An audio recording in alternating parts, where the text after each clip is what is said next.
Hello दोस्तों, तो कैसे हैं आप सब। स्वागत है मेरे हिंदी शॉर्ट हैंड डिक्टेशन में 150 शब्द प्रति मिनट के स्पीड से। स्टार्ट। अध्यक्ष महोदय, मैं निवेदन करना चाहता हूं कि सरकार को यह निश्चय करना चाहिए कि इस बिल का सही उपयोग किया जाएगा। पुलिस को डाक द्वारा मत देने का अधिकार दिया जा रहा है, वह सही है। वह अधिकार इससे पहले ही दिया जाना चाहिए था, लेकिन आजकल चुनावों में जो गड़बड़ी होती है उसको दूर करने के लिए सरकार को मूल अधिनियम में संशोधन करना चाहिए। माननीय सदस्य ने अभी कहा कि इस बिल पर ज़्यादा वाद विवाद नहीं होना चाहिए, लेकिन हम विरोधी दल के लोग जानते हैं कि जूता कहाँ काटता है। अगर कांग्रेस पार्टी चुनाव से पहले गद्दी छोड़ दे और सरकार में न रहे, तब हम देखेंगे कि कांग्रेस को कितने वोट मिलते हैं। चूंकि चुनाव के समय कांग्रेस पार्टी के हाथ में सरकार रहती है, इसीलिए उसको इतने वोट मिल जाते हैं। मैंने मध्य प्रदेश में देखा है कि हमारे कुछ कर्मचारियों को आरोप लगाकर पकड़ लिया गया है। इस संबंध में न्यायाधीश का निर्णय वहां की विधानसभा में पढ़कर सुनाया गया है। पुलिस के वोट लेने के लिए ही यह बिल लाया गया है। हमें डर लगता है कि पुलिस पर दबाव डाला जाएगा। सरकार को यह बतला देना चाहिए कि ऐसा क्यों किया जाएगा। यदि प्रारंभ में ही चोर चोर का शोर मचा दिया जाए तो चोर घर में नहीं घुसता है, क्योंकि वह जानता है कि लोग जागे हुए हैं। हम अपना यह शक और चिंता इसीलिए प्रकट कर रहे हैं ताकि सरकार इन बातों का ध्यान रखे और चुनाव में होने वाली गड़बड़ियों को रोकने की कोशिश करे। यह जो छोटा सा बिल लाया गया है वह किसी विशेष मतलब से लाया गया है। जैसा कि विरोधी दल के अन्य माननीय सदस्यों ने कहा, यह बिल किसी विशेष पार्टी के हित के लिए नहीं लाया गया है। केवल अपने प्रदेश से बाहर काम करने वाले पुलिस के आदमियों को डाक द्वारा मत देने का अधिकार देने के लिए नहीं लाया गया है। मैं निवेदन करना चाहता हूं कि अभी देश में वे स्थितियां पैदा नहीं हुई है जिनमें वह अपनी मत के अनुसार जिसको चाहे वोट दे सके। सदस्यों ने कहा है कि मध्य प्रदेश के लोग जो नागालैंड में हैं, बेशक उनको यह अधिकार देना चाहिए, लेकिन इसके साथ साथ यह भी कहा जाता है कि हमारे राज्य में पुलिस के लोग हैं।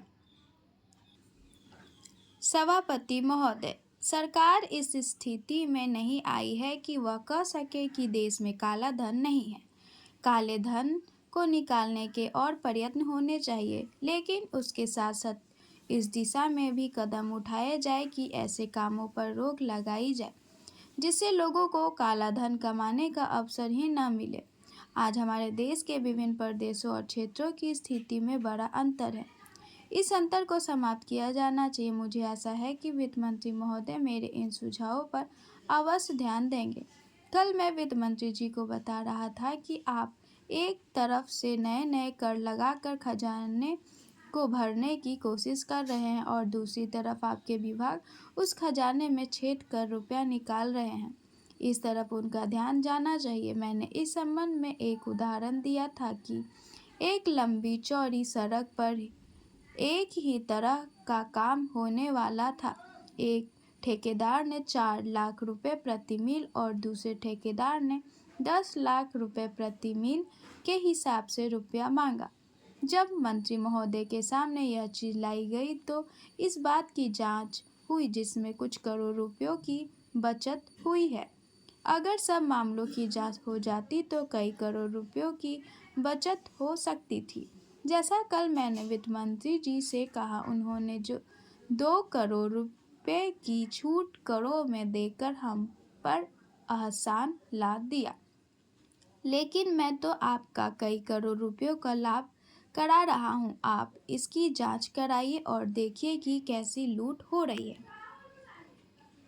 इतना ही नहीं, इसका प्रभाव दूसरे विभागों पर भी पड़ रहा है।